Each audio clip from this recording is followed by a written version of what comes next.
चलिए बच्चों शुरू करते हैं अपना आज का टॉपिक, जिसका नाम है विद्युत द्विध्रुव के कारण। विद्युत द्विध्रुव के कारण किसी सामान्य बिंदु पर विद्युत क्षेत्र की तीव्रता ज्ञात करना। ओके, तो अभी तक जो हमने पढ़े दो टॉपिक, एक तो था विद्युत द्विध्रुव के कारण अक्ष पर विद्युत क्षेत्र ज्ञात करना या अक्षीय रेखा पर ज्ञात करना, ठीक है। और दूसरा जो था वो अपना था कि निरक्ष पर ज्ञात करना। ओके, तो दोनों में जो अक्ष वाला जो अपने पास रिजल्ट आया था, अगर आपको याद हो तो अक्षीय रेखा पर विद्युत क्षेत्र आया था 2kp/r³, ठीक है। और जो निरक्ष पर विद्युत क्षेत्र आया था या निरक्षीय रेखा पर स्थित किसी बिंदु पर विद्युत क्षेत्र आया था, वो आया था kp/r³। कुछ इस तरह से ये दो रिजल्ट अपने को मिल गए थे, ठीक है। तो अब बात ये है कि फिर से अपने पास पहले ग्राफ बना लेते हैं कुछ इस तरह से। ओके, अपने को नेगेटिव वाई एक्सिस की रिक्वायरमेंट नहीं है तो बनाने की जरूरत भी नहीं है। तो ये अपने पास हो गया कुछ इस तरह से। ये है O, माना यहां पर बिंदु A है जिस पर द्विध्रुव का हमने -q आवेश रखा हुआ है, और सेम इतनी ही डिस्टेंस से यहां पर हमने +q आवेश द्विध्रुव का रखा हुआ है, और ये बिंदु B है। और दोनों आवेशों के बीच की दूरी अपने को पता ही है क्या होती है, 2a। और द्विध्रुव आघूर्ण की दिशा होती है हमेशा माइनस से किधर की और प्लस की ओर, और द्विध्रुव आघूर्ण यानी कि P की जो वैल्यू है वो होती है 2aq। ये कुछ कॉमन बातें हैं जो अपने को पता होना चाहिए। अब देखो, इस बार जो अपना पॉइंट P है वो ना तो यहाँ अक्ष पर कहीं स्थित है, ना अपने पास निरक्ष पर है। ये सब हम पहले कर चुके हैं फर्स्ट चैप्टर के अंदर ही। तो माना इस बार जो अपना पॉइंट P है वो है यहाँ पर। ओके, और पॉइंट P की जो रेखा है वो x अक्ष के साथ या द्विध्रुव की अक्ष के साथ थीटा कोण बना रही है, और ये जो डिस्टेंस है पॉइंट P की बिंदु O से वो अपने पास r है, ठीक है। थ्योरी बिल्कुल इजी होती है कि माना हमें द्विध्रुव के कारण सामान्य बिंदु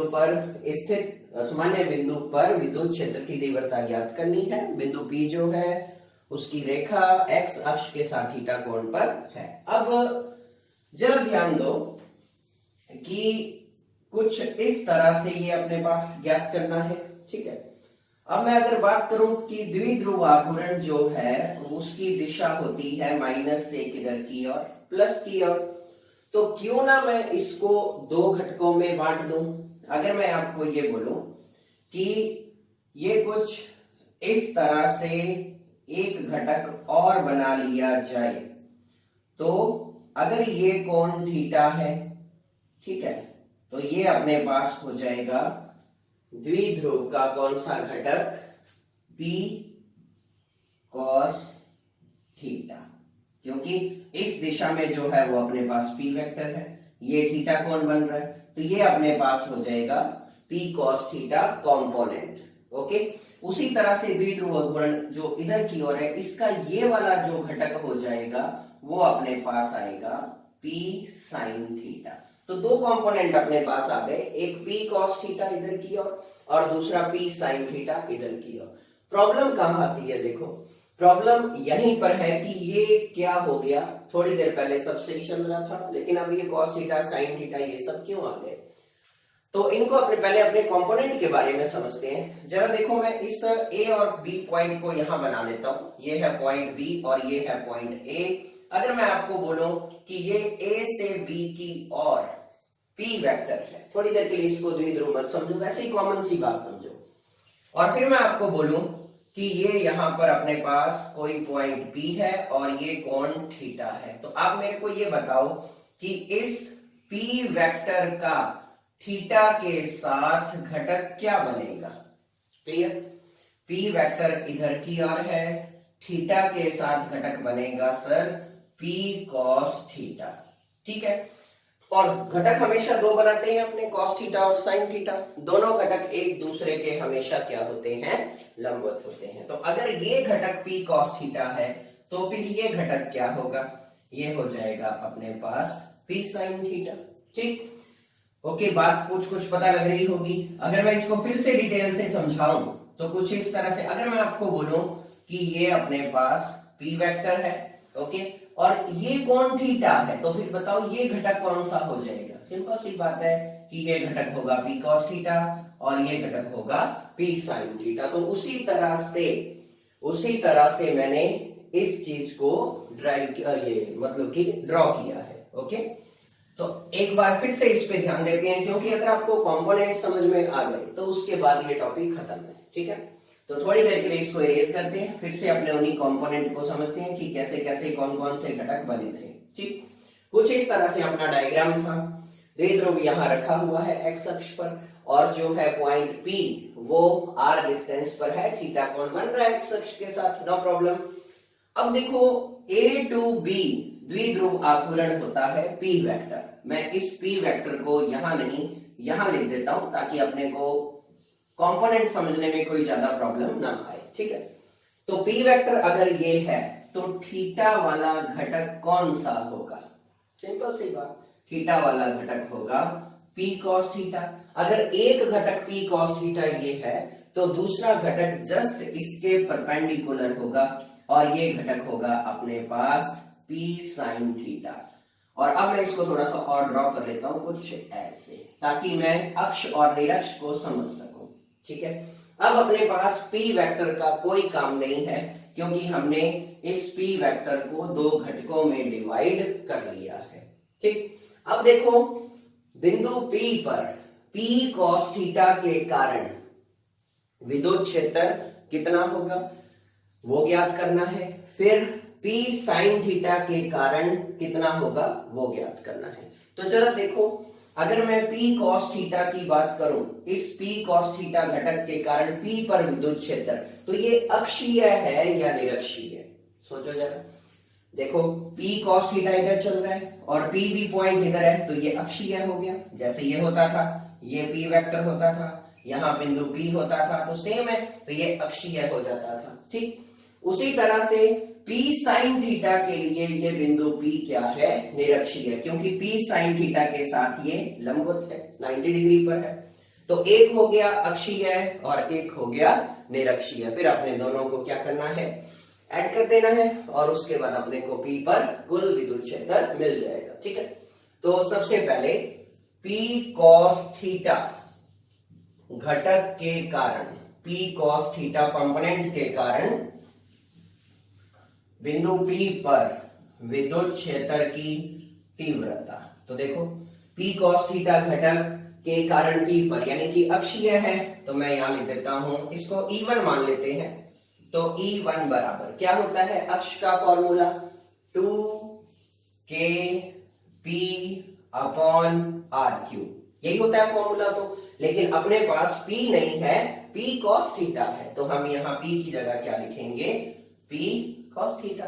ठीक है, फिर इसी प्रकार P sin थीटा घटक के कारण विद्युत क्षेत्र हो जाएगा, तो P sin थीटा कंपोनेंट के कारण जो है बिंदु P पर विद्युत क्षेत्र मैं मान लेता हूं क्या है, E2।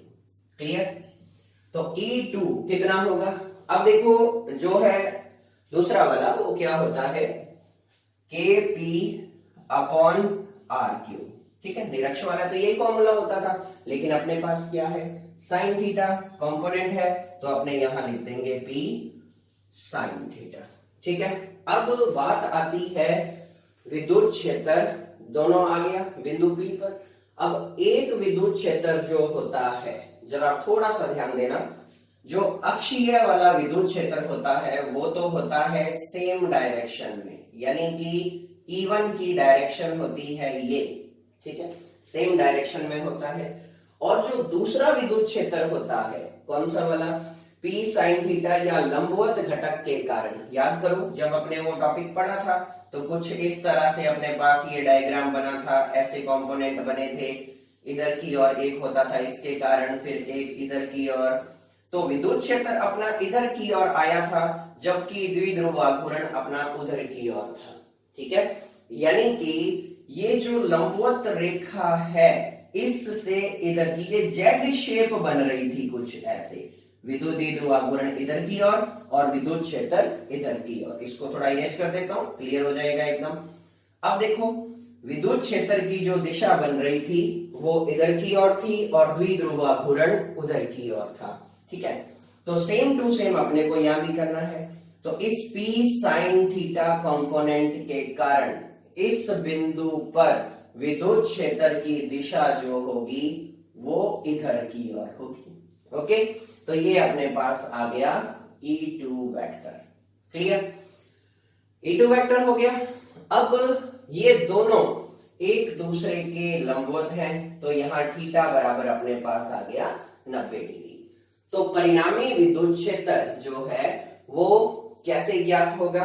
तो E बराबर root E1 square plus E2 square plus 2E1 E2 और साथ में cos थीटा, ठीक है। अब जो है cos theta, theta equals to कितना है 90 डिग्री और cos 90 अपने पास होता है 0, तो अपने पास आ जाएगा यहां पर, इसको मैं ऐसे लिख सकता हूं थीटा इक्वल्स टू 90, तो ये पूरा जो फैक्टर है वो बन गया 0 एंड 0 इंटू 2 E1 E2 हो गया 0।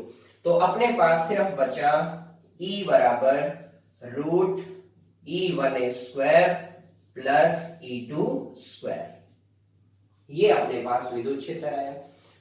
तो अब करना क्या है, इसके अंदर E1 और E2 की वैल्यू पुट कर देनी है। तो देखते हैं क्या रिजल्ट मिलता है। तो इस तरह से जो नेट विद्युत क्षेत्र है वो अपने को मिलेगा रूट E1 स्क्वायर। अब E1 स्क्वायर ये रहा अपने पास, इसका स्क्वायर कर दो तो ये आएगा 2kp cos theta upon r cube का स्क्वायर प्लस,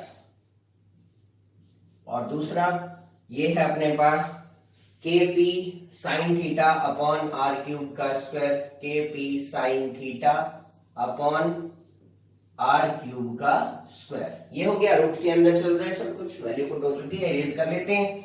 अब देखो E इक्वल्स टू क्या हो जाएगा,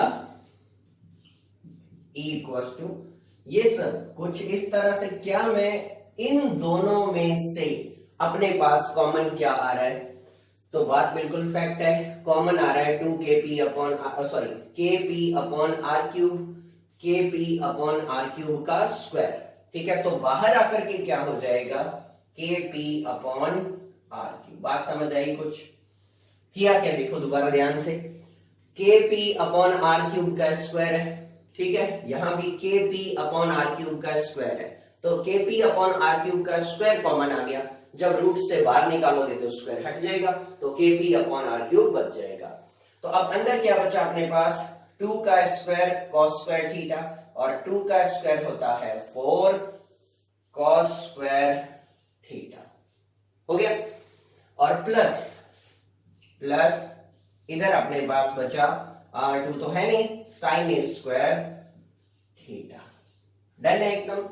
अब जरा देखो ये एक फॉर्मूला है, ठीक है, अभी थोड़ा सा आपको दिखाई नहीं दे रहा होगा फॉर्मूला कैसे है, बट अभी दिखाई दे जाएगा। रूट 4 cos स्क्वायर थीटा, कितने cos स्क्वायर थीटा है ये 4, तो क्यों ना मैं इसको ऐसे लिख सकता हूं 3 cos square theta plus 1 cos square theta, कितने हो गए 3 और 1 4, डन है बात। फिर आ जाएगा plus sine square theta. Okay, अब क्या हुआ, क्वेश्चन खत्म हो गया, सॉल्व है बस। अब क्या बचा है, तो E बराबर अपने पास आ गया kp अपॉन r क्यूब, और यहां देखो root cos square theta plus sine square theta किसके बराबर होता है 1, तो 1 प्लस 3 cos स्क्वायर थीटा। तो ये है किसी बिंदु P पर यदि उसके कोऑर्डिनेट r थीटा हो विद्युत क्षेत्र। ओके, तो इस तरह से हम किसी भी जनरल पॉइंट पर ज्ञात कर सकते हैं। वेल, ये जो टॉपिक है राजस्थान बोर्ड के सिलेबस में नहीं है, ये आपको वैसे ही करवा दिया मैंने, ताकि मान लो भाई बाई चांस न्यूमेरिकल आ जाता है, पहली बात तो आता ही नहीं। बाई चांस अगर पूछ ले कि जनरल पॉइंट पर कितना होगा तो ये होगा। बस ध्यान क्या रखना है कि P cos थीटा कंपोनेंट एक तरह से अक्षीय बन चुका है, तो इसके कारण विद्युत क्षेत्र इधर की ओर होगा। और P sin थीटा कंपोनेंट एक तरह से ये निरक्षीय है, और इस निरक्षीय रेखा पर इसके कारण विद्युत क्षेत्र इसकी दिशा के विपरीत होगा, याद करो। ठीक, तो अब ये दो कंपोनेंट अपने दो विद्युत क्षेत्र की डायरेक्शन मिल गई और दोनों मिल गए अपने को, तो परिणामी जो है इन दोनों को इस तरह से सॉल्व करके आएगा। तो इस तरह से अपने पास ये हो गया। अब अपने अगर इसको चेक करें कि सर अक्षीय पर अगर हम चेक करें तो यहां से हो जाएगा क्या, देखते हैं। अगर बिंदु P अक्ष पर हो तो थीटा बराबर क्या होगा, 0 डिग्री, और 0 अपने यहां पुट करते हैं तो cos 0 degree, cos square theta, तो cos 0 1 हो गया, तो 1 प्लस 3 कितना हो गया 4, 4 का रूट कितना हो गया 2, तो रिजल्ट क्या आ गया ये। तो अगर अपने को अक्ष पर ज्ञात करना है तो थीटा बराबर 0 डिग्री होगा, तो अगर थीटा 0 होगा तो KP upon R cube root 1 plus 3 cos square theta, यानी कि ये कुछ आ जाएगा। ओके, 3 और 1 4, तो रिजल्ट अपने को मिला 2 KP अपॉन R क्यूब। अब अगर अपने बोले कि सर निरक्ष पर ज्ञात करना हो तो सीधी सी बात है, थीटा कितना पुट करो 90 डिग्री, cos 90 0 होता है, ये पूरी वैल्यू 0, 1 का रूट 1 हो जाएगा, सिर्फ KP अपॉन R क्यूब आ जाएगा। तो ये था अपना एक टॉपिक, कॉमन पॉइंट पर या जनरल पॉइंट पर फाइंड आउट करना electric field due to any electric dipole.